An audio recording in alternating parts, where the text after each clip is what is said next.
عرض کیا کچھ بھی ہو میں گھر میں مرغیاں پالنے کا روادار نہیں. میرا راسخ عقیدہ ہے کہ ان کا صحیح مقام پیٹ اور پلیٹ ہے، اور شاید اس راسخ عقیدے میں میری طرف سے پتیلی کا اور اضافہ کر لیجئے. انہوں نے بات کاٹی، پھر عرض کیا اور شاید یہی وجہ ہے کہ ہمارے ہاں کوئی مرغی عمر طبیعی کو نہیں پہنچ پاتی. آپ نے خود دیکھا ہوگا کہ ہماری ضیافتوں میں میزبان کے اخلاص و ایثار کا اندازہ مرغیوں اور مہمانوں کی تعداد اور ان کے تناسب سے لگایا جاتا ہے. فرمایا یہ صحیح ہے کہ انسان روٹی پر ہی زندہ نہیں رہتا، اسے مرغ مسلم کی بھی خواہش ہوتی ہے. اگر آپ کا عقیدہ ہے کہ خدا نے مرغی کو محض انسان کے کھانے کے لیے پیدا کیا تو مجھے اس پر کیا اعتراض ہو سکتا ہے؟ صاحب مرغی تو درکنار، میں تو انڈے کو بھی دنیا کی سب سے بڑی نعمت سمجھتا ہوں. تازے خود کھائیے، گندے ہو جائیں تو ہوٹلوں اور سیاسی جلسوں کے لیے دگنے داموں بیچیے.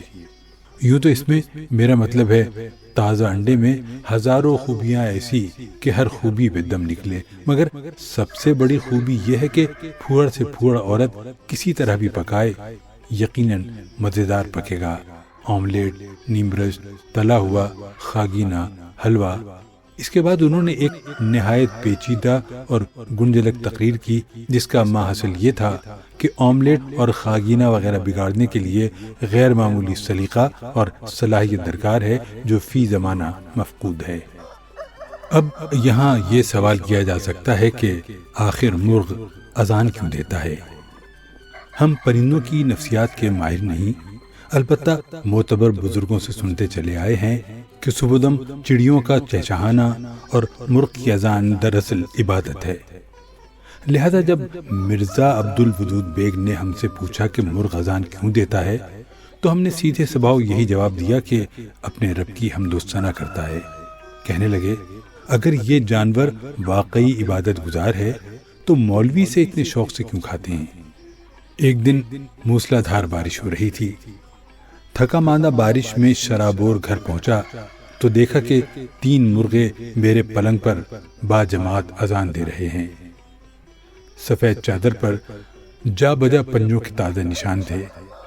البتہ میری قبل از وقت واپسی کے سبب جہاں جہاں جگہ خالی رہ گئی وہاں سفید دھبے نہایت بدنما معلوم ہو رہے تھے. میں نے ذرا درستی سے سوال کیا آخر یہ گلا پھاڑ پھاڑ کے کیوں چیخ رہے ہیں؟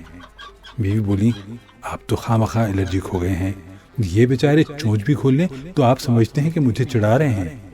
میرے صبر کا پیمانہ لبریز ہو گیا. دل نے کہا بس بہت ہو چکا، آؤ آج 2 ٹوک فیصلہ ہو جائے. اس گھر میں اب یا تو یہ رہیں گے یا میں نے بفر کر کہا. ان کی آنکھوں میں سچ مچ آنسو بھر آئے. ہراساں ہو کر کہنے لگی میں برستے میں آپ کہاں جائیں گے؟ ایک سنگین غلط فہمی جس میں خواص و عوام مبتلا ہیں اور جس کا ازالہ رفاع عام کے لیے نہایت ضروری خیال کرتا ہوں یہ ہے کہ مرغیاں دڑبے اور ٹاپے میں رہتی ہیں. میرے 1.5 سال کے مختصر بھرپور تجربے کا نچوڑ یہ ہے کہ مرغیاں دڑبے کے سوا ہر جگہ نظر آتی ہیں اور جہاں نظر نہ آئیں وہاں اپنے ورود و نزول کا ناقابل تردید ثبوت چھوڑ جاتی ہیں. ان آنکھوں نے بارہا غسل خانے سے انڈے اور کتابوں کی الماری سے جیتے جاگتے چوزے نکلتے دیکھے. لحاف سے کڑک مرغی اور دڑبے سے شیف کی پیالی برآمد ہونا روزمرہ کا معمول ہو گیا. اور یوں بھی ہوا کہ ٹیلی فون کی گھنٹی بجی اور میں نے لپک کر ریسیور اٹھایا، مگر میرے ہیلو کہنے سے پیشتر ہی مرغ نے میری ٹانگوں کے درمیان کھڑے ہو کر اذان دی. اور جن صاحب نے مجھے ازرائے تلطف یاد فرمایا تھا انہوں نے سوری رانگ نمبر کہہ کر جھٹ فون بند کر دیا.